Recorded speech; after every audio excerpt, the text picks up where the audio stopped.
여호와여, 내가 전심으로 부르짖어 싸우니 내게 응답하소서. 내가 주의 교훈들을 지키리이다. 내가 주께 부르짖어 싸우니 나를 구원하소서. 내가 주의 증거들을 지키리이다. 내가 날이 밝기 전에 부르짖으며 주의 말씀을 바라싸우며 주의 말씀을 조용히 읊조리려고 내가 새벽녘에 눈을 떴나이다. 주의 인자하심을 따라 내 소리를 들으소서. 여호와여, 주의 규례들을 따라 나를 살리소서. 악을 따르는 자들이 가까이 왔사오니 그들은 주의 입에서 머니이다. 여호와여, 주께서 가까이 계시오니 주의 모든 계명들은 진리니이다. 내가 전부터 주의 증거들을 알고 있었으므로 주께서 영원히 세우신 것인 줄을 알았나이다. 나의 고난을 보시고 나를 건지소서. 내가 주의 율법을 잊지 아니함이니이다. 주께서 나를 변호하시고 나를 구하사 주의 말씀대로 나를 살리소서. 구원이 악인들에게서 멀어짐은 그들이 주의 율례들을 구하지 아니함이니이다. 여호와여, 주의 긍휼이 많이 오니 주의 규례들에 따라 나를 살리소서. 나를 핍박하는 자들과 나의 대적들이 많으나 나는 주의 증거들에서 떠나지 아니하였나이다. 주의 말씀을 지키지 아니하는 거짓된 자들을 내가 보고 슬퍼하였나이다. 내가 주의 법도들을 사랑함을 보옵소서. 여호와여, 주의 인자하심을 따라 나를 살리소서. 주의 말씀의 강령은 진리이오니 주의 의로운 모든 규례들은 영원하리이다. 아멘. 오늘은 시편 119편 말씀을 가지고 주께서 가까이 계시오니 라고 하는 제목으로 묵상 나눔하도록 하겠습니다. 먼저 145절로 146절인데 146절을 봅니다. 나를 구원하소서. 내가 주의 증거들을 지키리이다 그랬습니다. 시인은 하나님께 온 마음을 다해 주께 부르짖어 싸우니 나에게 응답해 주시고 구원해 달라고 호소합니다. 나를 구원해 주시면 주의 증거들을 지키겠다는 것입니다. 본문이 우리에게 주는 교훈이 있는데 말씀대로 살라는 것입니다. 시인의 기도는 조건적인 기도로 보입니다. 공경에 처한 자신을 하나님께서 구원해 주시면 주의 증거들을 지키겠다고 말하고 있기 때문입니다. 그러나 시인의 기도는 결코 조건부적인 기도는 아니었어요.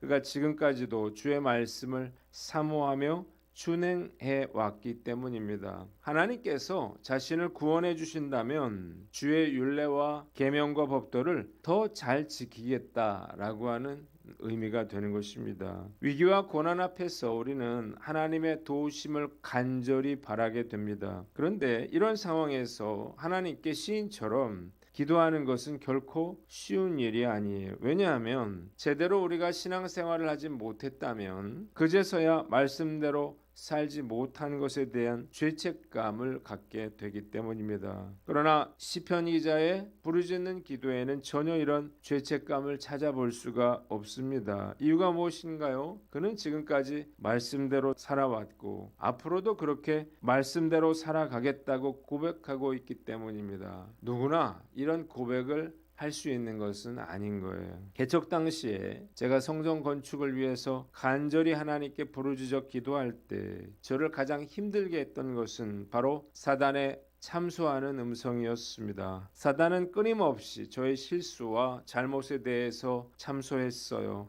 이런 내가 무슨 하나님께 도움을 구할 수 있겠느냐는 것입니다. 그러나 저는 십자가의 은혜를 구하면서 주님, 제가 주님을 위해 행한 선한 일도 기억해 주십시오 라고 간절히 하나님께 기도를 올려드렸던 기억이 납니다. 그리고 결국 저는 놀랍게 응답을 받았습니다. 평소에 우리가 하나님의 말씀대로 사셔야 한다는 사실을 깨달으시기를 바랍니다. 그래야만 어려울 때 죄책감을 떨쳐버리고 하나님께 시인처럼 자신 있게 도움을 구할 수가 있는 것입니다.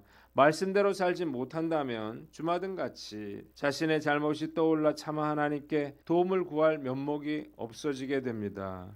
오늘 또 하루가 시작되었는데 오늘도 하나님 앞에서 선하고 정직하게 살아감으로 고난 중에도 시인처럼 당당하게 하나님께 부르짖어 기도할 수 있는 저와 여러분들 되시기를 주님의 이름으로 축원합니다. 두 번째는 147절로 152절인데 148절을 봅니다. 주의 말씀을 읊조리려고 새벽녘에 눈을 떴나이다 그랬습니다. 시인은 날이 밝기도 전에 주의 말씀을 바라며 주의 말씀을 조용히 읊조리려고 새벽에 눈을 떴습니다. 그는 주님의 인자하심과 주의 규례들을 따라 악을 따르는 자들로부터 자신을 살려달라고 기도합니다. 주의 모든 계명들이 진리이고 이미 전부터 주의 증거들을 알고 있었다고도 고백하고 있습니다. 본문이 우리에게 주는 교훈이 있는데 말씀 묵상과 기도가 습관이 되게 하라는 것입니다. 오늘 본문에서 날이 밝기 전이라고 하는 것은 해가 뜨기 이전을 가리키는 것이고 새벽은 오전 2시에서 6시 사이의 밤 시간을 가리킵니다. 따라서 본문은 시인이 하나님께 기도하며 말씀을 묵상하기 위해서 잠자는 것조차 잊었다고 하는 것을 보여줍니다. 하나님의 말씀을 사모하고 깊은 교제를 원하는 시인의 뜨거운 열정은 그의 잠마저 달아나게 만든 것입니다. 주의 말씀을 즐거워하는 사람들은요, 시인처럼 주야로 기도하며 하나님의 말씀을 묵상합니다. 고난이 닥쳐왔을 때 사실 우리가 성경을 읽고 기도하는 일은 결코 쉽지가 않습니다. 평소에 말씀 묵상과 기도가 습관화가 돼도 쉽지 않은 거예요. 예수님의 겟세마네 기도 역시 예수님이 평소에 주야로 기도하시는 습관이 되어 있었기 때문이에요. 리고레는 목적이 이끄는 삶에서 습관에 대해서 이렇게 이야기를 했습니다. 나는 좋은 습관을 형성하고 그것의 노예가 되겠다. 사람은 좋은 습관이든 나쁜 습관이든 습관을 따라 살게 마련이에요. 우리가 시간이 날 때마다 책을 보는 것도 습관이고 TV를 보는 것도 습관이에요. 훌륭한 사람과 보통 사람과의 차이는 아주 작은 이런 습관의 차이에서 비롯된다고 볼 수 있습니다. 좋은 습관과 나쁜 습관의 차이는요, 처음에는 대수롭지 않게 보이지만 시간이 흐를수록 엄청난 격차가 나는 거예요. 그래서 어려서부터 좋은 습관을 기르는 것 정말로 중요한 일이에요. 아무리 많은 것들을 깨달아 안다고 하더라도 습관이 되지 않으면 행동으로 이어지지 못하는 것입니다. 매일 말씀을 묵상하는 것도 습관이고 매일 기도하는 것도 습관이에요. 습관이 되기까지는 인내와 노력이 필요하지만 일단 습관이 되면요, 그리 어려운 일도 아닙니다. 저는 매일 기도하고 말씀을 묵상하는 게 그리 어렵지 않습니다. 이제는 습관이 됐기 때문이에요. 그래서 저도 모르게요, 시간이 되면 말씀 묵상과 기도의 자리에 앉아 있습니다. 이렇게 기도와 말씀이 습관화되기까지는 오랜 시간이 걸렸는데 수없이 많은 실패를 경험해야만 했습니다. 그런데 고통의 열매는 너무나 달콤했어요. 매일 말씀과 기도의 삶이 주는 평화와 기쁨을 누리며 살 수 있게 되었기 때문입니다. 여러분들도 마찬가지예요. 말씀 묵상과 기도를 습관으로 만들기 위해서는요, 하루도 빠짐없이 하셔야 됩니다. 하루라도 빠지면요, 이게 습관이 되질 않아요. 왜냐하면 빠지는 게 습관이 되기 때문이죠. 그러나 일단 습관이 되면요, 그 다음부터는 저절로 되는 것을 경험할 수 있게 될 거예요. 오늘 난 어떤가 돌아보고 저와 함께 말씀 묵상을 하시는 분들도 말씀 묵상과 기도를 습관화하셔서 하나님의 은혜가 가득한 삶을 살아가시기를 주님의 이름으로 축원합니다. 마지막으로 153절로 160절인데 153절을 봅니다. 나를 건지소서 내가 주의 율법을 잊지 아니함이니이다 그랬습니다. 시인은 계속해서 하나님께서 나를 보시고 나를 건져달라고 기도하고 있습니다. 그가 주의 율법을 잊지 않았고 주의 증거들에서 떠나지 않았 주의 법도들을 사랑했기 때문입니다. 그는 주의 말씀을 지키지 않는 거짓된 자들을 보고 슬퍼하면서 행악자들에게 둘러싸여 있는 현실 속에서도 자신을 구원하실 하나님의 약속을 신뢰하며 주님의 말씀은 모두 진리이며 영원하다고 고백하고 있습니다. 본문이 우리에게 주는 교훈이 있는데 고난당할 때 더욱 말씀을 붙잡아라는 것입니다. 위기 상황에서 시인은 오직 하나님의 말씀만을 붙잡았습니다. 그는 하나님의 말씀만이 진실하고 영원함을 믿었기에 고난 중에도 하나님께서 그를 구원해 주실 것을 확신하고 있는 것입니다. 사람들은 저마다 무언가를 붙잡고 살아갑니다. 붙잡는다고 하는 것은 뭔가를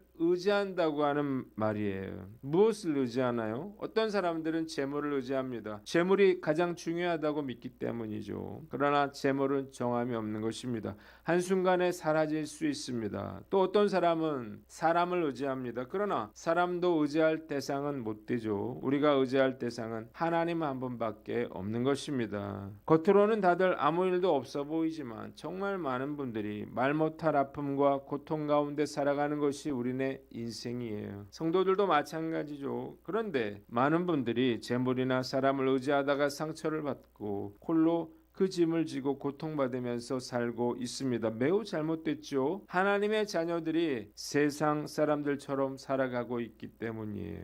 하나님의 자녀라면 힘들수록 시인처럼 하나님의 말씀을 붙잡고 살아야 한다는 사실을 깨달으시기를 바랍니다. 말씀을 묵상할 때 우리는 하나님의 보호하심과 하나님의 인도하심을 깨닫고 마음의 평안을 경험하게 되고 환난 중에 도우시는 하나님의 손길을 경험할 수가 있기 때문이에요. 저도 역시 매 순간 수없이 흔들려 왔지만 그럴수록 하나님의 말씀을 붙잡으려고 몸부림쳐 왔습니다. 놀라운 사실은 그 어떤 환난과 역경도 저를 무너뜨릴 수가 없었다는 거예요. 이유가 무엇인가요? 하나님께서 저를 붙잡아 주시고 구원해 주셨기 때문입니다. 저는 의지할 재물도 없고 의지할 사람도 없어요. 예전에 그러했고 지금도 그런 것처럼 앞으로도 오직 하나님의 말씀만 붙잡고 살아가야 할 것입니다. 저의 모든 고통과 아픔을 아시는 주님께서 끝까지 저의 삶을 지켜 보호해 주셔서 주님 만나는 그날까지 믿음의 길을 걸어갈 것을 다짐해 봅니다.